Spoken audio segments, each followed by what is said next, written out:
നമസ്കാരം. STV ന്യൂസിലേക്ക് സ്വാഗതം. പ്രധാന വാർത്തകൾ. കേരളം സന്ദർശിച്ച വിനോദസഞ്ചാരികളുടെ എണ്ണത്തിൽ സർവകാല റെക്കോർഡ് ഇട്ട വർഷമാണ് 2025 എന്ന് ടൂറിസം വകുപ്പ് മന്ത്രി PA മുഹമ്മദ് റിയാസ്. ഗതാഗതം, ഹോസ്പിറ്റാലിറ്റി മേഖലകൾ സുഗമമാക്കിയത് വിനോദസഞ്ചാര മേഖലയെ വികസനത്തിലേക്ക് നയിച്ചെന്നും മന്ത്രി. ഗുരുവായൂരിൽ അത്യാധുനിക സൗകര്യങ്ങളോടെയുള്ള സർക്കാർ അതിഥി മന്ദിരം മന്ത്രി നാടിന് സമർപ്പിച്ചു. KSRTC ഡ്രൈവിംഗ് സ്കൂളുകൾക്ക് മികച്ച പ്രതികരണമാണെന്ന് ഗതാഗത വകുപ്പ് മന്ത്രി KB ഗണേഷ് കുമാർ. ഇതിനോടകം 2.48 കോടി രൂപ നേട്ടമുണ്ടാക്കിയതായും മന്ത്രി.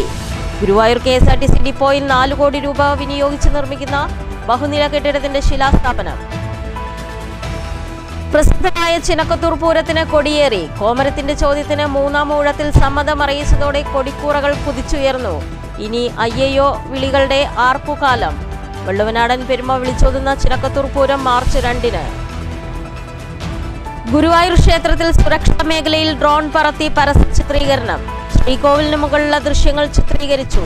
കേന്ദ്ര സംസ്ഥാന സർക്കാരുകൾ അതീവ സുരക്ഷാ മേഖലയിൽ ഉൾപ്പെടുത്തിയ ഇടത്താണ് ചിത്രീകരണം നടന്നത്. മുള്ളൂർക്കര പ്ലാഴി സംസ്ഥാന പാതയിൽ സ്കൂട്ടർ നിയന്ത്രണം തെറ്റി മരക്കുറ്റിയിലിടിച്ച യുവാവിന് ദാരുണാന്ത്യം. മരിച്ചത് ആറ്റൂർ ഭഗവതിക്കുന്ന് വീട്ടിൽ കുഞ്ഞന്റെ മകൻ 25 വയസ്സുള്ള സാജ്.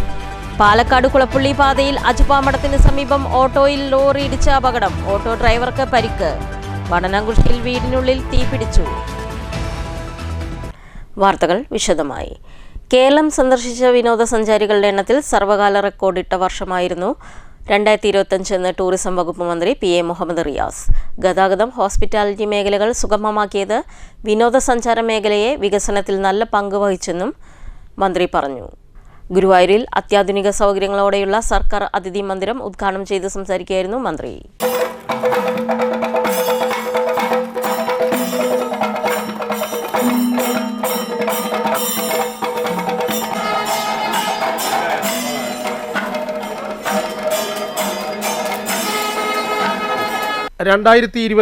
കേരളം സന്ദർശിച്ച 2.5 കോടിയിലധികം സഞ്ചാരികളാണെന്നും കേരളം ഉണ്ടായതിനു ശേഷമുള്ള ഏറ്റവും ഉയർന്ന കണക്കാണിതെന്നും മന്ത്രി പറഞ്ഞു. മലബാർ മേഖലയിൽ തന്നെ കേരളത്തിന് പുറത്തുനിന്ന് വരുന്ന സഞ്ചാരികളിൽ വെറും 6% മാത്രമേ സഞ്ചാരികൾ ഉണ്ടായിരുന്നുള്ളൂ.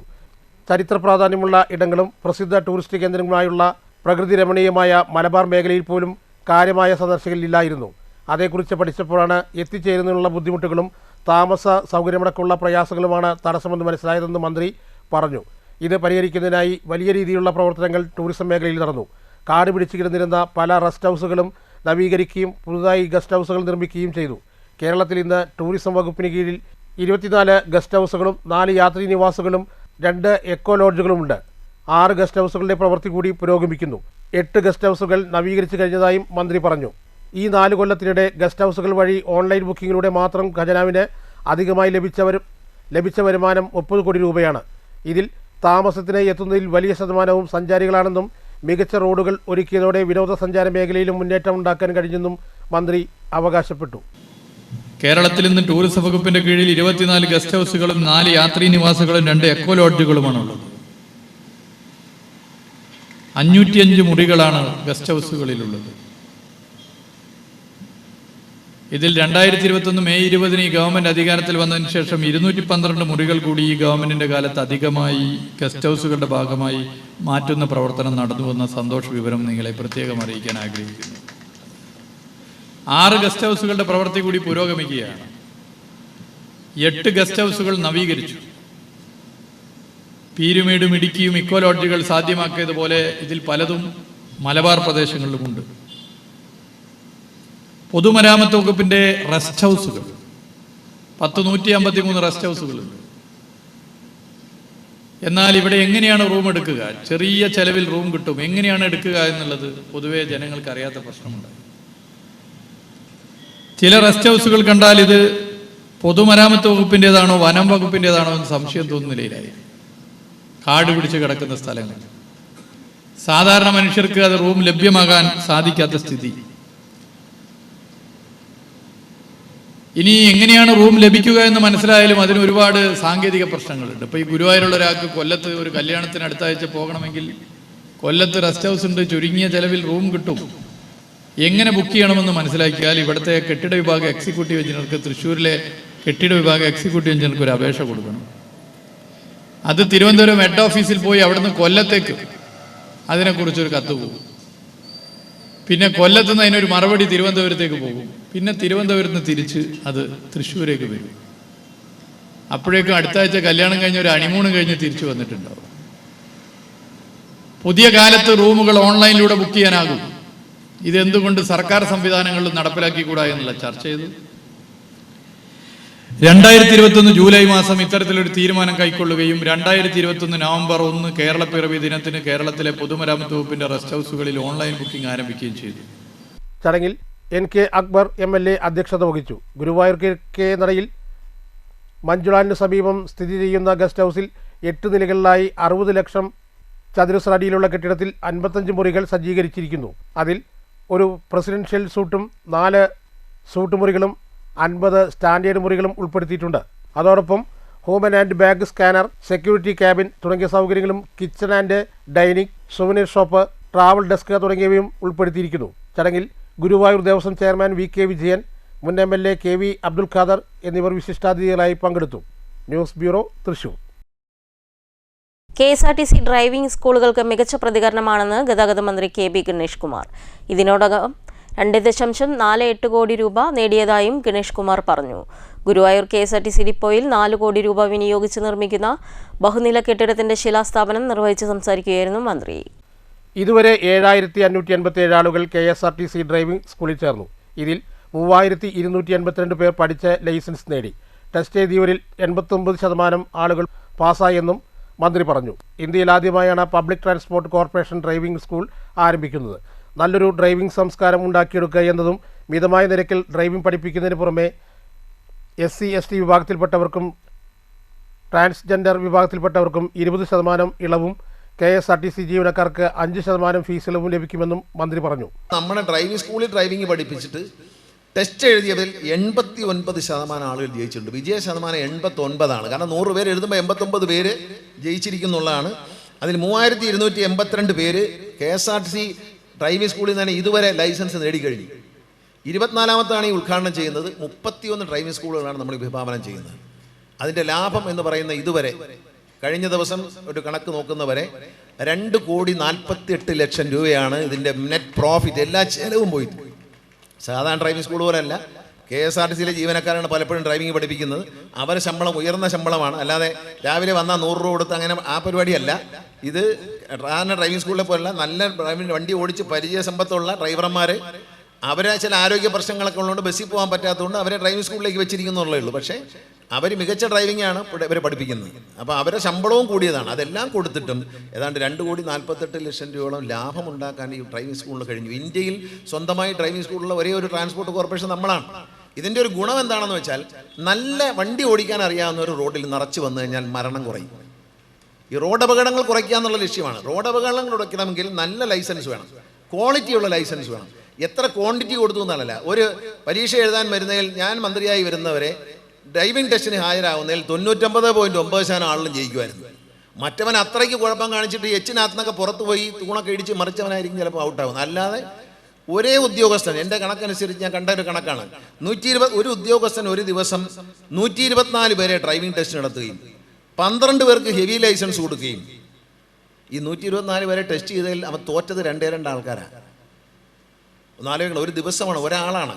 ഇതേ ആൾ തന്നെ ഉച്ചയ്ക്ക് ശേഷം 12 പേർക്ക് ലൈസൻസ് കൊടുത്തു, ഹെവി ലൈസൻസ് കൊടുത്തു. അതുകൂടാതെ അയാൾ 48 വാഹനങ്ങൾ പരിശോധിച്ചു, അതിൻ്റെ ബ്രേക്കൊക്കെ കറക്റ്റാണോ എന്ന് ഇൻസ്പെക്ട് ചെയ്തു, വണ്ടിയുടെ ബോഡി ഫിറ്റ്നസ്. എന്തൊരു അത്ഭുതകരമായ മനുഷ്യൻ എന്നാലോചിക്കൂ. തൃശ്ശൂരിനായി KSRTCയുടെ 2 ഡബിൾ ഡെക്കർ ബസ് ഉടൻ വരുമെന്നും മന്ത്രി കൂട്ടിച്ചേർത്തു. ഓൺലൈൻ ഓർഡർ വഴി ഭക്ഷണം സീറ്റിൽ എത്തുന്ന സൗകര്യങ്ങളും പാൻട്രി സംവിധാനവും ടോയ്ലറ്റ് ഉൾപ്പെടെയുള്ള സംവിധാനങ്ങളുമുള്ള അത്യാധുനിക നിലവാരത്തിലുള്ള ബിസിനസ് ക്ലാസ് ബസ്സുകൾക്കുള്ള പേപ്പർ വർക്കുകൾ ചെയ്തു കഴിഞ്ഞതായും മന്ത്രി പറഞ്ഞു. വിവിധ KSRTC സ്റ്റാൻഡുകളിൽ പെട്രോൾ പമ്പുകൾ പ്രവർത്തനം ആരംഭിക്കുകയും സമ്പൂർണ്ണ ഡിജിറ്റലൈസേഷൻ നടത്തുകയും ചെയ്തതായും മന്ത്രി കൂട്ടിച്ചേർത്തു. പുതിയതായി വന്ന വണ്ടികളിലെല്ലാം പ്രായമായവർക്ക് കൂടി അനായാസേന കയറാവുന്ന വിധത്തിൽ താഴ്ത്തിവെച്ച പടികളാണ് വെച്ചിരിക്കുന്നത്. KSRTCയെ നഷ്ടത്തിൽ നിന്ന് കരകയറ്റി ടിക്കറ്റ് നിരക്ക് വർദ്ധിപ്പിച്ചില്ലെന്നും പകരം കാര്യക്ഷമത വർദ്ധിപ്പിച്ചതാണ് അത് സാധ്യമാക്കിയതെന്നും KSRTC ജീവനക്കാരുടെ സഹകരണം കൊണ്ടാണെന്നും മന്ത്രി പറഞ്ഞു. NK അക്ബർ MLAയുടെ പ്രാദേശിക ആസ്തി വികസന നിധിയിൽ നിന്നും അനുവദിച്ച 4 കോടി രൂപ ഉപയോഗിച്ചാണ് കെട്ടിടം നിർമ്മിക്കുന്നത്. ബഹുനില കെട്ടിടത്തിൽ 6,800 ചതുരശ്ര അടിയിലായി 6 സ്യൂട്ട് റൂമുകളും ഒരു ഡോർമെട്രിയും ഒരു റെസ്റ്റോറൻറ്റും ആധുനിക ശൗചാലയങ്ങളുമാണ് ക്രമീകരിച്ചിരിക്കുന്നത്. NK അക്ബർ MLA അധ്യക്ഷത വഹിച്ചു. News bureau, Thrissur. പ്രസിദ്ധമായ ചിനക്കത്തൂർ പൂരത്തിന് കൊടിയേറി. കോമരത്തിന്റെ ചോദ്യത്തിന് 3-ാം ഊഴത്തിൽ സമ്മതം അറിയിച്ചതോടെ കൊടിക്കൂറകൾ കുതിച്ചുയർന്നു. ഇനി അയ്യയ്യോ വിളികളുടെ ആർപ്പുകാലം. വള്ളുവനാടൻ പെരുമ വിളിച്ചോതുന്ന ചിനക്കത്തൂർ പൂരം മാർച്ച് 2-ന്.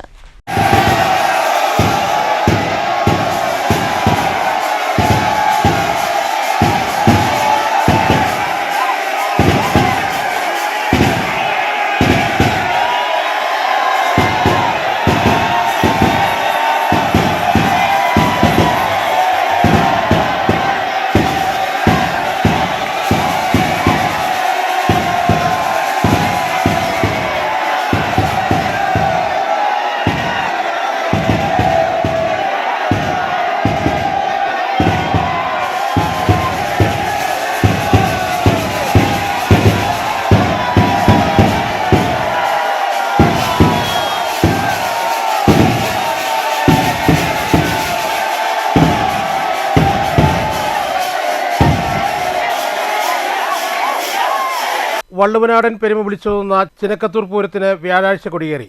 ആർപ്പുവിളികളോടെ അക്ഷമരായി കാത്തുനിന്ന ആയിരങ്ങളുടെ കാതിന് കുളിർമയേകി രാത്രി 11-ന് സ്ഥാനിമാരുടെ സാന്നിധ്യം ഉറപ്പിക്കുന്ന വിളിച്ചോദ്യം തുടങ്ങി. കോമരത്തിന്റെ ചോദ്യങ്ങളോട് ആദ്യ 2 തവണയും നിഷേധമായിരുന്നു മറുപടി. 3-ാം ഊഴത്തിൽ എത്തിയവർ സമ്മതം അറിയിച്ചോടെ കൊടിമരങ്ങൾക്ക് മുകളിലേക്ക് കൊടിക്കൂറകൾ കുതിച്ചുയർന്നു. വള്ളുവനാടൻ പെരുമയുടെ പൂരം കൊടിയേറ്റത്തോടെ ചിനക്കത്തൂർ തനിമയുടെ അയ്യയ്യോ വിളികൾ അലയടിക്കും. കൊടിയേറ്റത്തിനു പിന്നാലെ 7 ദേശങ്ങൾ ഉൾപ്പെട്ട തട്ടകത്തിൽ ദേവിയുടെ പറയെടുപ്പ് വെള്ളിയാഴ്ച തുടങ്ങും. ക്ഷേത്രങ്ങളിലും ദേശങ്ങളിലും അരങ്ങേറുന്ന സാംസ്കാരിക പരിപാടികൾ വരും ദിവസങ്ങളിൽ പൂരക്കാഴ്ചകളാകും. പൂരം മാർച്ച് 2-നാണ്. കൊടിയേറ്റത്തോടെ ദേശങ്ങളിൽ പൂരൊരുക്കങ്ങൾ അന്തിമഘട്ടത്തിലേക്ക് നീങ്ങുന്നു. 28-ന് പൂരത്താലപ്പൊലിയും മാർച്ച് 1-ന് കുമ്മാട്ടിയും ആഘോഷിക്കും. News bureau, Ottapalam. ഗുരുവായൂർ ക്ഷേത്രത്തിൽ സുരക്ഷാ മേഖലയിൽ ഡ്രോൺ പറത്തി പരസ്യ ചിത്രീകരണം. ശ്രീകോവിലിന് മുകളിലുള്ള ദൃശ്യങ്ങൾ ചിത്രീകരിച്ചു. കേന്ദ്ര സംസ്ഥാന സർക്കാരുകൾ അതീവ സുരക്ഷാ മേഖലയിൽ ഉൾപ്പെടുത്തിയ ഇടത്താണ് ചിത്രീകരണം നടന്നത്. പോലീസിന്റെയോ ദേവസ്വം അധികൃതരുടെയോ അറിവില്ലാതെയായിരുന്നു ചിത്രീകരണം. ഗുരുവായൂരിലെ ലൈലാഖ് ഹോട്ടലിന്റെ പരസ്യത്തിനു വേണ്ടിയാണ് ദൃശ്യങ്ങൾ ചിത്രീകരിച്ചത്. കർശന സുരക്ഷാ ക്രമീകരണങ്ങളുടെ ഭാഗമായി ഗുരുവായൂർ ക്ഷേത്രത്തിനകത്ത് ഫോട്ടോഗ്രാഫിയും വീഡിയോഗ്രാഫിയും കർശനമായി നിരോധിച്ചിട്ടുണ്ട്. മൊബൈൽ ഫോൺ ഉൾപ്പെടെ ഒരു തരത്തിലുള്ള ഇലക്ട്രോണിക് ഉപകരണങ്ങളും സുരക്ഷാ ക്രമീകരണങ്ങളുടെ ഭാഗമായി ക്ഷേത്രത്തിനകത്ത് പ്രവേശിപ്പിക്കാനില്ല. ചിത്രീകരിച്ച പരസ്യം സോഷ്യൽ മീഡിയയിൽ പ്രചരിക്കുകയും ചെയ്തു. ഗുരുവായൂർ ക്ഷേത്ര പരിസരത്ത് ഡ്രോൺ പറത്തുന്നതിന് കർശന നിരോധനം ഉള്ളതാണ്. സംഭവം ശ്രദ്ധയിൽപ്പെട്ടില്ലെന്ന് ദേവസ്വം ബോർഡും ദേവസ്വം അധികൃതരും പറയുന്നു. News bureau, Thrissur. മുള്ളൂർക്കര പ്ലാഴി സംസ്ഥാന പാതയിൽ ആറ്റൂർ BRD കാർ ഷോറൂമിന് സമീപം സ്കൂട്ടർ നിയന്ത്രണം വിട്ട് മരക്കുറ്റിയിലിടിച്ച യുവാവിന് ദാരുണാന്ത്യം. ആറ്റൂർ ഭഗവതിക്കുന്ന് വീട്ടിൽ കുഞ്ഞിന്റെ മകൻ 25 വയസ്സുള്ള സാരജാണ് അപകടത്തിൽ മരിച്ചത്. സാരജ് സഞ്ചരിച്ചിരുന്ന സ്കൂട്ടർ നിയന്ത്രണം വിട്ട് റോഡരികിലെ മരക്കുറ്റിയിൽ ശക്തമായി ഇടിക്കുകയായിരുന്നു. അപകടം നടന്ന ഉടൻ തന്നെ നാട്ടുകാർ തൃശൂർ മെഡിക്കൽ കോളേജ് ആശുപത്രിയിൽ എത്തിച്ചെങ്കിലും സാരജിന്റെ ജീവൻ രക്ഷിക്കാനായില്ല. ആശുപത്രിയിൽ എത്തും മുൻപേ മരണം സംഭവിച്ചിരുന്നു. മൃതദേഹം മെഡിക്കൽ കോളേജ് മോർച്ചറിയിൽ സൂക്ഷിച്ചിരിക്കുകയാണ്. ഒരു നാടിനെ മുഴുവൻ കണ്ണീരിലാഴ്ത്തിയാണ് ആറ്റൂർ സ്വദേശിയായ സാരജ് വിടവാങ്ങിയത്. പോലീസ് അന്വേഷണം ആരംഭിച്ചു. News bureau, Cheruthuruthy. പാലക്കാട് കുളപ്പള്ളി പാതയിൽ അജപാമഠത്തിന് സമീപം ഓട്ടോറിക്ഷയിൽ ലോറി ഇടിച്ച അപകടം. ഓട്ടോറിക്ഷ ഡ്രൈവർക്ക് പരിക്കേറ്റു. വ്യാഴാഴ്ച രാത്രി 11:20 അപകടമുണ്ടായത്. വാണിയകുളം ചാവത്തുകുണ്ടിൽ വീട്ടിൽ 39-കാരനായ പ്രശാന്ത് കുമാറിനാണ് സാരമായി പരിക്കേറ്റത്. വ്യാഴാഴ്ച രാത്രി 11:20 അപകടമുണ്ടായത്. ഓട്ടോറിക്ഷയെ ഇടിച്ചു തെറിപ്പിച്ച ശേഷം ഇടിച്ച വാഹനം നിർത്താതെ പോയി. മനശ്ശേരി ഭാഗത്തു നിന്നും വാണിയകുളം ഭാഗത്തേക്ക് വരികയായിരുന്നു 2 വാഹനങ്ങളും. ടാങ്കർ ലോറി ആണെന്നാണ് വിവരം. ഇടിയുടെ ആഘാതത്തിൽ മറിഞ്ഞ ഓട്ടോറിക്ഷ പൂർണ്ണമായും തകർന്നു. പ്രശാന്തിന്റെ കൈയിലും തലയ്ക്കുമാണ് പരിക്കേറ്റത്. പരിക്കേറ്റ പ്രശാന്തിനെ വാണിയംകുളത്തെ സ്വകാര്യ ആശുപത്രിയിൽ പ്രവേശിപ്പിച്ചു. ഇടിച്ച ശേഷം നിർത്താതെ പോയ വാഹനത്തിനായി പോലീസ് അന്വേഷണം ആരംഭിച്ചു. News bureau, Ottapalam. വാടനകുറിശ്ശിയിൽ വീടിനുള്ളിൽ തീപിടിച്ചു. ഷൊർണൂർ ഫയർഫോഴ്സ് യൂണിറ്റ് എത്തി തീയണച്ചു. വാടനകുറിശ്ശി മലബാർ സോമിലിന് സമീപം ഒരു ടെറസിട്ട വീട്ടിനുള്ളിലാണ് തീപിടുത്തമുണ്ടായത്. വെള്ളിയാഴ്ച രാവിലെ 10 മണിയോടുകൂടിയായിരുന്നു സംഭവം. വീടിന്റെ മുകളിലെ ബെഡ്റൂമിലായ 3 റൂമുകളിലേക്ക് തീ പടർന്നു. ഷൊർണൂർ ഫയർഫോഴ്സ് യൂണിറ്റ് സ്ഥലത്തെത്തി തീ പൂർണ്ണമായും അണച്ചു. സമീപവാസികളും രക്ഷാപ്രവർത്തനത്തിന് എത്തിയിരുന്നു. ഓൺ ചെയ്തു വെച്ച് പോയ ഇസ്ത്രീപ്പെട്ടിയിൽ നിന്നും തീ പടർന്നെന്നാണ് പറയുന്നത്. സംഭവ സമയത്ത് വീട്ടമ്മ മാത്രമേ ഉണ്ടായിരുന്നുള്ളൂ. ചെറിയ തോതിൽ നാശനഷ്ടമുണ്ടായി. വിവരം പറഞ്ഞ് പഞ്ചായത്ത് അംഗം K. അശോകൻ വീട്ടിലെത്തിയിരുന്നു. ഷൊർണൂർ BRC പരിധിയിലെ സ്കൂളുകളിലെ ഭിന്നശേഷി കുട്ടികൾക്ക് വേണ്ടി സൗജന്യ പഠന വിനോദയാത്ര സംഘടിപ്പിച്ചു.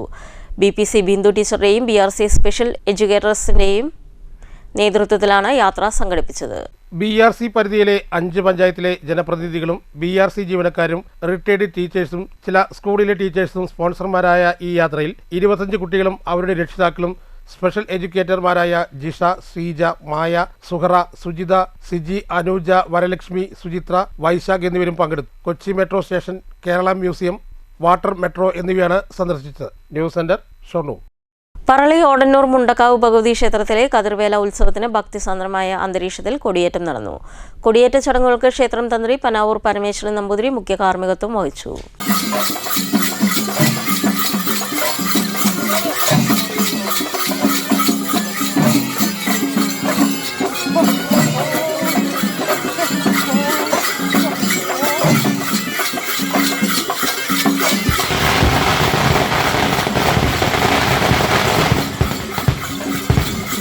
രാവിലെ 5 മണി മുതൽ കൊടിയേറ്റ ചടങ്ങുകൾക്ക് തുടക്കമായി. പ്രതിഷ്ഠാ ദിനോത്സവം ഇതോടൊപ്പം നടന്നു. ഞായറാഴ്ച രാവിലെ 9:15 പൊങ്കാല ഉത്സവം നടക്കും. കൊടിയേറ്റ ചടങ്ങുകൾക്ക് ക്ഷേത്രം തന്ത്രി പനാവൂർ പരമേശ്വരൻ നമ്പൂതിരി കാർമ്മികത്വം വഹിച്ചു.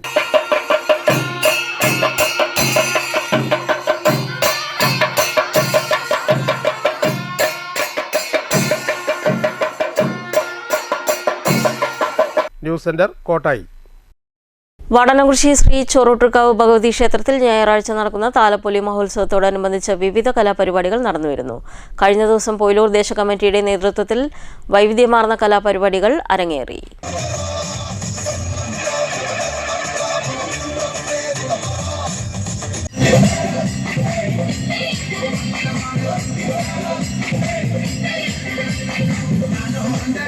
പ്രധാന വാർത്തകൾ ഒരിക്കൽ കൂടി. കേരളം സന്ദർശിച്ച വിനോദസഞ്ചാരികളുടെ എണ്ണത്തിൽ സർവകാല റെക്കോർഡ് ഇട്ട വർഷമാണ് 2025 എന്ന് ടൂറിസം വകുപ്പ് മന്ത്രി PA മുഹമ്മദ് റിയാസ്. ഗതാഗതം, ഹോസ്പിറ്റാലിറ്റി മേഖലകൾ സുഗമമാക്കിയത് വിനോദസഞ്ചാര മേഖലയെ വികസനത്തിലേക്ക് നയിച്ചെന്നും മന്ത്രി. ഗുരുവായൂരിൽ അത്യാധുനിക സൗകര്യങ്ങളോടെയുള്ള സർക്കാർ അതിഥി മന്ദിരം മന്ത്രി നാടിന് സമർപ്പിച്ചു. KSRTC ഡ്രൈവിംഗ് സ്കൂളുകൾക്ക് മികച്ച പ്രതികരണമാണെന്ന് ഗതാഗത വകുപ്പ് മന്ത്രി KB ഗണേഷ് കുമാർ. ഇതിനോടകം 2.48 കോടി രൂപ നേട്ടമുണ്ടാക്കിയതായും മന്ത്രി. ഗുരുവായൂർ KSRTC ഡിപ്പോയിൽ 4 കോടി രൂപ വിനിയോഗിച്ച് നിർമ്മിക്കുന്ന ബഹുനില കെട്ടിടത്തിന്റെ ശിലാസ്ഥാപനം. പ്രസിദ്ധമായ ചിനക്കത്തൂർ പൂരത്തിന് കൊടിയേറി. കോമരത്തിന്റെ ചോദ്യത്തിന് 3-ാം ഊഴത്തിൽ സമ്മതമറിയിച്ചതോടെ കൊടിക്കൂറകൾ കുതിച്ചുയർന്നു. ഇനി അയ്യയ്യോ വിളികളുടെ ആർപ്പുകാലം. വെള്ളുവനാടൻ പെരുമ വിളിച്ചോതുന്ന ചിനക്കത്തൂർ പൂരം മാർച്ച് 2-ന്.